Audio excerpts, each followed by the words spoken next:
မင်းမျိုးမှလာတွေ့တယ်ကျေးဇူးတင်ပါတယ်ဆရာမနော်နာမည်ကြီးဆရာမနဲ့တွေ့ရတာနော်တို့လူတွေက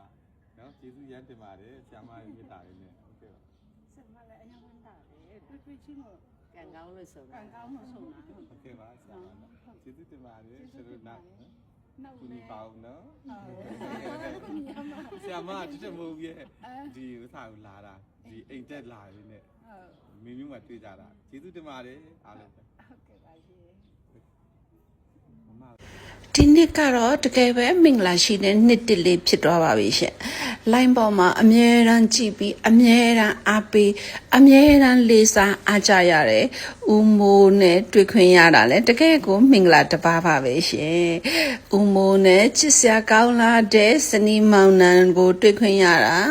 တခဲကိုမင်္ဂလာရှိပြီးပြည့်ပြည့်စုံတဲ့မနဲ့ခင်းလေးဖြစ်သွားပါပြီရှင်။ပြင်ဦးလွင်ကအရန်ချမ်းပါတယ်အရန်အေးပါတယ်။